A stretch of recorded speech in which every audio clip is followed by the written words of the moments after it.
সবাই মিলে কিন্তু চলে গেলাম নানু বাড়িতে ঘুরতে। আর সেদিন কিন্তু রাত্রে আমরা ছিলাম, এটা পরের দিন সকালের ভিডিও। ঘুম থেকে উঠে দেখি মাশাআল্লাহ এত সুন্দর পরিবেশ, বলার বাইরে।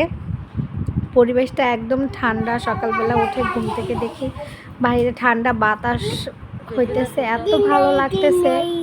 তাছাড়াও কিন্তু গাছের এত পরিমাণের ফল ফুল দেখা তো ভাই, সকাল সকাল পাখির ডাক, এত সুন্দর পরিবেশ দেখে আমি একদম মুগ্ধ হয়ে গেলাম। আসসালামু আলাইকুম গাইস, কেমন আছেন আপনারা সবাই? আশা করি ভালো আছেন।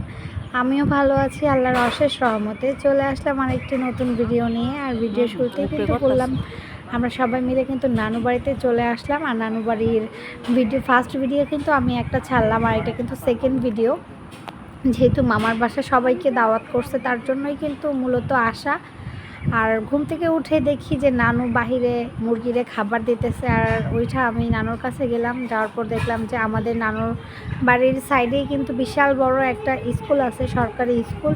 সেই স্কুল মাঠের মধ্যে কিন্তু দেখেন বিশাল বড় দুইটা লিচু গাছ আছে। আর লিচু গাছটার মধ্যে কিন্তু এত পরিমাণে লিচু হয়েছে ভাই, বলার বাইরে। আর এই মাঠটাও কিন্তু অনেক বড়। তাছাড়া যখন ছোট ছিলাম, আর লিচু গাছের সাথে কিন্তু দুইটা আম গাছও ছিল, কিন্তু এখন এই আম গাছগুলো কাটা ফেলছে, জাস্ট লিচু গাছ দুইটাই আছে।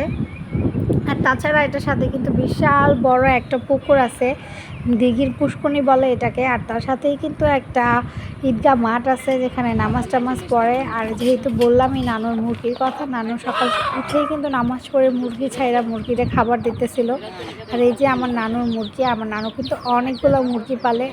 আর তাজ তো দেখা তো ভাই মহা খুশি। দেখেন ও মুরগি, হাঁস, গরু, ছাগল এগুলো দেখলে যে এত খুশি হয় আমার বাবাটা, দেখেন মাশাআল্লাহ। আর যেহেতু নানুর বাড়িতে সবাই পর্দা করে, নানুর বাড়িতে কাউকেই তেমনভাবে আমি ভিডিওতে নিতে পারলাম না।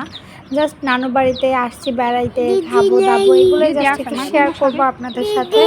আর দেখেন আমার নানুর মুরগিগুলা মাশাআল্লাহ কত বড় বড়। আর নানুর নাকি আগে আরও অনেকগুলো মুরগি ছিল, এখন নাকি নাই, কারণ নানু তেমনভাবে এখন মুরগিকে দেখাশোনা করতে পারে না, যেহেতু বয়স হয়েছে।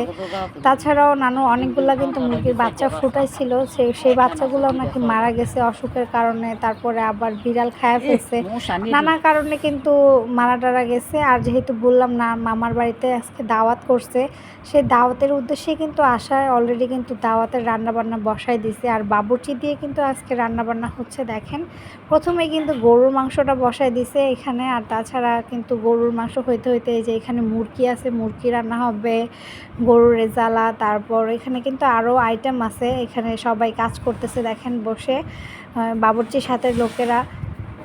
যেহেতু সকাল সকাল কি রান্না বান্না শুরু করে দিছে, আরও অনেক অনেক আইটেম হবে। যে এখানে আব্বু বসে আছে, ছোট মামা, বড় মামা, তারপর আম্মু, তাজ, সবাই বসেছিল। সকালবেলা এত সুন্দর ওয়েদারটা ছিল ভাই, কিন্তু বাইরে রান্না করবে এমন সময় এত পরিমাণে বৃষ্টি শুরু হয়েছে, কি বলবো ভাই। তার জন্য কিন্তু ঘরের ভিতর রান্না বান্না করতে হয়েছে। প্রায় 2-2.5 ঘন্টার মতো বৃষ্টি হয়েছে। আর এত বৃষ্টি হয়েছে যে ছাদের মধ্যেই ভাই একদম পায়ের কণ্ঠা পর্যন্ত পানি উঠে গেছে। আর এখানে কিন্তু ফিরনি রান্না করার জন্য দুধ আনা হয়েছে। দেখেন বড় বড় কতগুলা গ্যালান দিয়ে দুধ আনা হয়েছে, ফিরনি রান্না করবে। আর গ্রামের একটা নিয়ম আছে ভাই, মানে যেমনই দাওয়াত হোক না কেন, মানে মিষ্টি জাতীয় খাবার রাখতেই হবে। তার জন্যই কিন্তু মূলত দুধটা আনা, ফিরনি রান্না করবে। আর বললামই তো এত বৃষ্টি হয়েছে, পানি উঠে গেছে। দেখেন ছাদের মধ্যেও মানে এত পানি ছিল। ছাদে বলছিল যে প্রথমে রান্না করবে, যেহেতু বৃষ্টি চলে আসছে ছাদ ভিজে গেছে, এখন তো আর রান্না করতে পারবে না।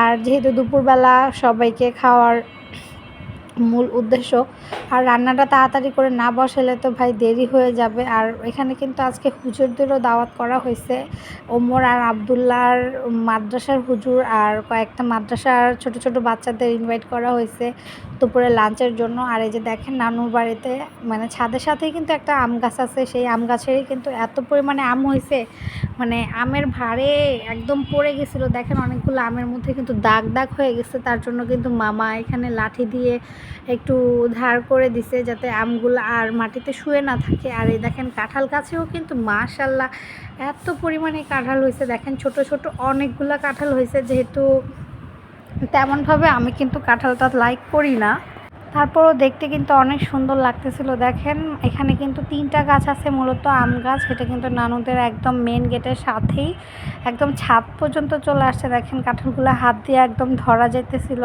এত সুন্দর লাগতেছিল আম কাঁঠালগুলো। দেখেন প্রত্যেকটা কাঁঠাল কিন্তু জোড়ায় জোড়ায় হয়েছে, আবার সিঙ্গেল সিঙ্গেলও হয়েছে। দেখেন অনেক মানে ছোট থেকে বড় অনেক সাইজের কাঁঠাল হয়েছে। আর নানু বাড়িতে মূলত মোটামুটি অনেক ধরনের ফল গাছই আছে। আর এই বাড়িটা কিন্তু নানুরা নতুন করছে, নানুদের পুরান বাড়ি ছিল আগে অন্য জায়গায়, সেটাও কিন্তু আমাদের ভিডিওতে দেওয়া আছে, যারা যারা দেখেন নাই তারা দেখে আসতে পারেন। এটা নানুদের নতুন বাড়ি। তাছাড়াও নতুন বাড়ি হিসেবেও কিন্তু মোটামুটি ভালোই ফল টল গাছ লাগানো আছে। আমার বারবার ভাই এই আমগুলার দিকেই লোভ যাইতেছিল। আর যেহেতু সকাল সকাল ঘুম থেকে উঠছি, এখন একটু নাস্তা করব, সকালে নাস্তাটা খাবো সবাইকে নিয়ে একসাথে। যেহেতু বৃষ্টি আসছে, বৃষ্টি আসলেই তো ভাই ভর্তা খিচুড়ি ভাত এগুলোই তো। আর যেহেতু দুপুরে ভালো মন্দ খাবো, তার জন্য আর বললাম যে খিচুড়ি খাবো না, ভর্তা ভাতই বানাও। এখানে কিন্তু ইলিশ মাছের লেজের ভর্তা, তারপর লাউ শাকের ভর্তা, রসুন ভর্তা, পেঁয়াজ ভর্তা বানানো হয়েছে। আর গরম ভাত, ডাল, মুরগির মাংস ছিল। আর এই যে দুপুরের মেনু কিন্তু রেডি হয়ে গেছে। মুরগি ঝাল, তারপর গরুর রেজালা, তারপর এখানে কিন্তু ফিরনি ছিল, সবজি ছিল একটা, মাছ ছিল, সাদা ভাত ছিল, ডাল ছিল। এই ছিল ভাই আজকের মেনু। আর এই যে মামা কিন্তু হুজুরদের আস্তে আস্তে বলতেছে উপরে যাওয়ার জন্য। দেখেন বললামই তো যে হুজুরদের ইনভাইট করা হয়েছে, তারপর ছোট ছোট বাচ্চাদের ইনভাইট করা হয়েছে, সবাই যাচ্ছে উপরে মিলাদের জন্য। দুপুর কিন্তু অলরেডি হয়ে গেছে, যে আমি একটু ক্যাপচার করে নিলাম, যেহেতু সামনে যেতে পারবো না, দরজার সামনে থেকেই আমি একটু লুকায় লুকায় ভিডিও করে নিলাম। আর ওই যে পাশে কিন্তু মামা সবাইকে দেখতেছে ঠিকঠাক মতো আসছে কিনা, কেউ বাদ পড়ে গেছে কিনা হুজুরদের মধ্যে, যতজন বলছে বাচ্চাদের ততজন বাচ্চা আসছে কিনা।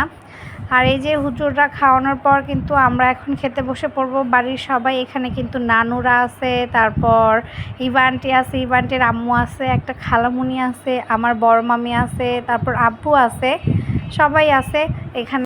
আর মামা কিন্তু এখানে সবাইকে দেখে দেখে খাওয়াচ্ছে, যে কার কোনটা লাগতেছে বা কার কোনটা কিছু লাগবে কিনা, সবাইকে একদম ভালো মতো খাওয়াচ্ছে। আর এখানে কিন্তু গরুর মাংস আর মুরগির মাংসটা আগে নিয়ে আসছে, তার আগে কিন্তু সবজিটা দিল সবাইকে। আর মূলত আমি প্রথমে ভাবছিলাম যে একটা সবজি ছিল, পরে বলতেছে যে না, এটা করলা ভাজি রান্না করা হয়েছে চিংড়ি মাছ দিয়ে। আর আমরা খাওয়া দাওয়া শেষ করে কিন্তু একটু ঘোরাঘুরি করতে চলে আসলাম। আর আগের দিনও ভারত দিয়ে আসছিলাম, পরের দিনও এই যে ভারত দিয়ে চলে আসছে। দেখেন এই জায়গাটা আমার এত পরিমাণে ভালো লাগে, কি বলবো। দেখেন এত এত কবুতর দেখ, আমার মন তো একদম খুশিতে ভরে গেছে। মাশাআল্লাহ এত কবুতর, আমি কিন্তু এত এত কবুতর জাস্ট যখন সিলেট মাজারে গেছিলাম তখনই দেখছিলাম, তাছাড়া কিন্তু এত এত কবুতর কোথাও দেখি নাই। আর এই যে এখানে কিন্তু বাগানে আমি ঘুরতে বের হয়েছিলাম, বাগানের সাইডে দেখেন কত বড় একটা টিকটিকি, কীরকম দেখতে, মানে টিকটিকির মতো না, গিরগিটির মতো না, কেমন জানি একটা দেখতে। আর এই সাইডে কিন্তু বিশাল বড় এরিয়া দিয়ে একটা খামারও আছে। দেখেন কত বড় বড় গরু খামারটার মধ্যে, মানে ভালো মতো বোঝাও যাইতেছিল না, মানে এমনি খালি চোখে দেখা গেতেছিল, কিন্তু ক্যামেরার মধ্যে স্পষ্টভাবে উঠতেছিল না গরুগুলা। কিন্তু মাশাআল্লাহ গরুগুলা ভাই অনেক বড় বড়, আর এগুলা কিন্তু ডানো গরু ছিল। আর ওইখান থেকে ঘোরাঘুরি করে কিন্তু আমরা নদীর সাইডে চলে আসছিলাম, বৈদ্যা বাজার বলে এটাকে। এই বাজারটা কিন্তু অনেক ফেমাস একটা বাজার, এখানের মাছ নাকি অনেক মজা হয় খেতে। আর এটা কিন্তু মেঘনা নদী।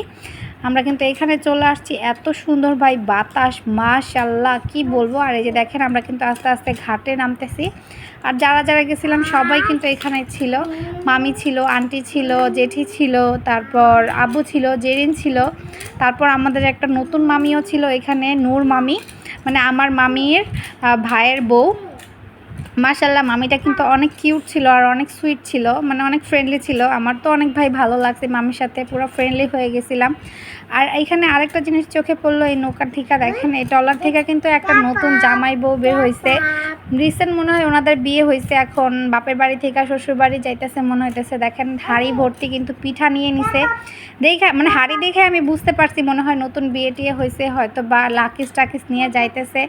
আর তাছাড়া এই নদীর মাছগুলো কিন্তু একদম তাজা তাজা তাজা ধইরা নিয়ে আসে মানে এখানে বিক্রি করার জন্য। আর এখানে কিন্তু আমরা গরম গরম আসার সময় দেখলাম যে পিউজি বিক্রি করতেছিল, আর আব্বু কিন্তু গিয়া গরম গরম পিউজি নিয়ে আসছে। আর পিউজি আইনা কিন্তু গরম গরমই খাওয়া ফেলছে, এত পরিমাণে ভালো লাগছে গাইস বলার বাইরে। আর ওইখানে ঘোরাঘুরি করার পর কিন্তু দেন আমরা এই যে বাসায় চলে আসলাম।